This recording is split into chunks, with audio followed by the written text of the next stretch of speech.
Norway, a land of mist and mystery,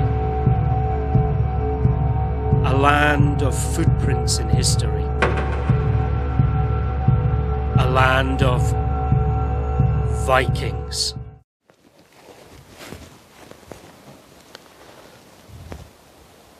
Hello and welcome to Norway, and welcome to the first in a new series of Viking history films, made here in Norway, but by a Scot.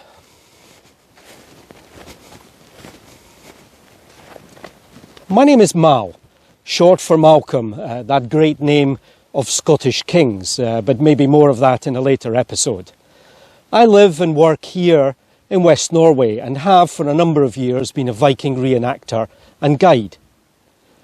This series of films is part of Viking Footprints, a new activity company based here in West Norway with a Viking theme. And I'd like to take you on the steps the Vikings trod here in this part of the country. I'd like to take you in the Viking footprints and discover the real Viking story. So, if you're interested in following that path, then please click on the subscribe button on the right. For some, history is a rather dull affair, but I think that's got more to do with how you tell the story than with what the story is about. Isn't that right? Oh, you're talking to me. Dull? No, don't think Vikings are dull. Hey, wait a minute, you're Scottish too? Yeah, I'm here as ransom, you know, so that a treaty between Scotland and the Norwegian people over here is kept. You know, they did that sort of thing. And, well, I don't mind so much, but the weather's often just as bad, and I have to say they've got a thing or two to learn about making alcoholic beverages, if you know what I mean. But I caught the eye of a landowning Norwegian lass, and, well, marriage seemed like a sensible diplomatic choice. You know, Scotland and Norway, they're bound up in Viking history. Sail a boat out there, first stop, Scotland. At least what the lands were before it was called Scotland. In fact, I guess a lot would argue that the Vikings had a fundamental role to play in the creation of what became modern Scotland. But I guess you'll say that's for another episode, yeah? Bang on, mate, there. You're going to have to hold your wish on that one for now. So what is all this interest in Vikings? Surely it's just about raiding, pillaging, stealing, robbing, and sexual violence of all descriptions. Yeah, rather than be cancelled, it seems that there's more and more interest in exploring Viking history. And I think there's a good reason for that. Because if we explore the real Viking story, we'll find it's far more interesting than anything that Netflix or Hollywood can come up with. But before we go any further in this series of films, I think it's really important to ask a fundamental question. And that is, who or what are the Vikings? Hey, wait a minute. I see we've got a few of you already writing in the comments below. Viking is an occupation, not a people.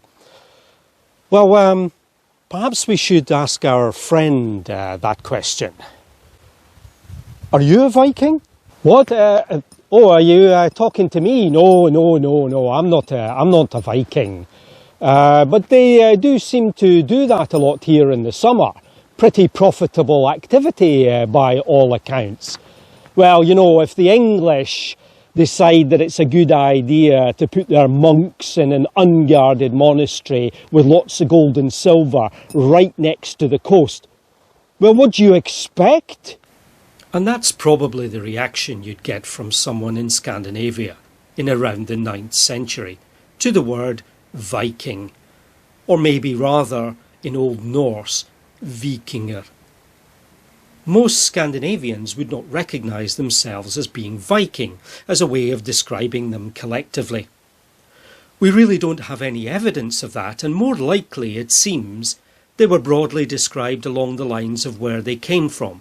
So Danes were called Danes. And those from here in Norway, more often than not, Northmen.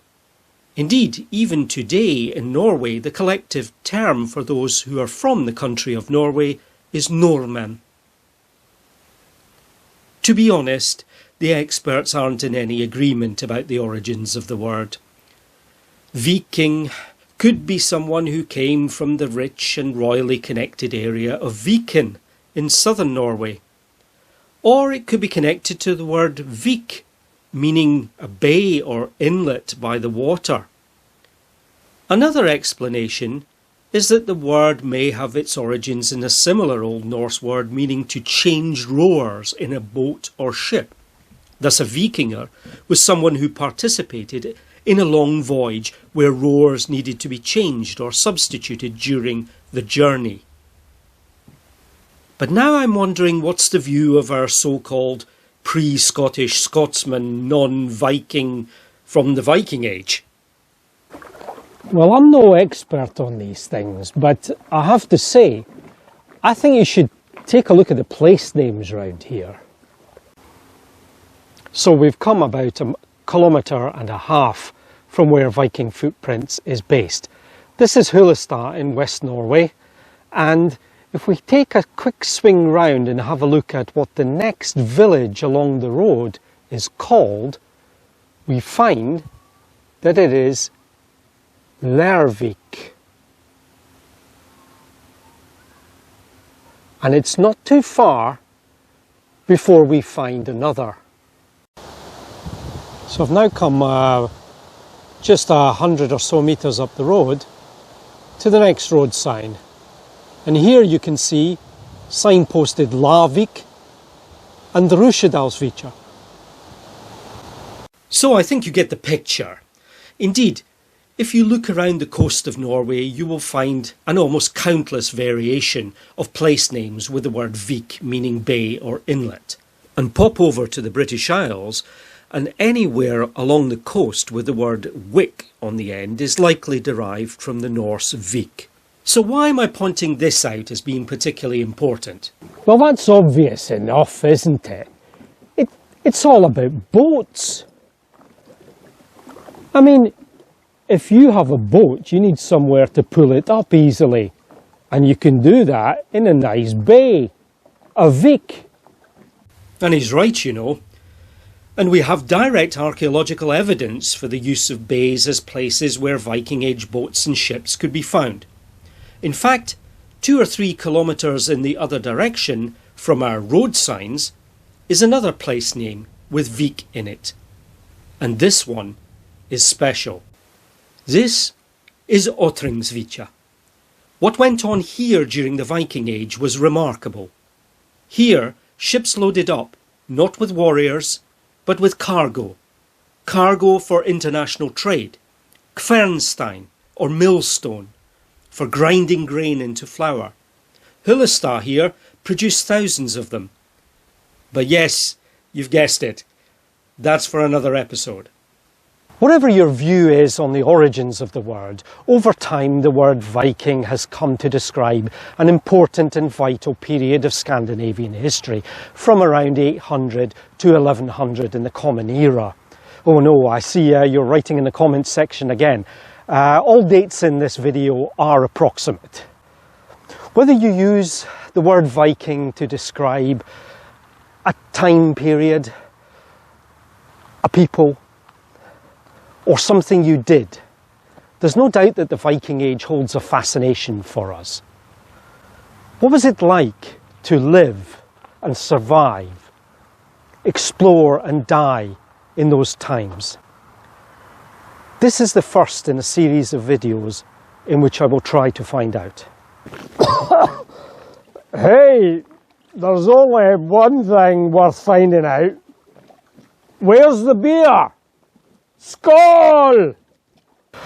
I can see there's going to be trouble ahead. Skål, my friend.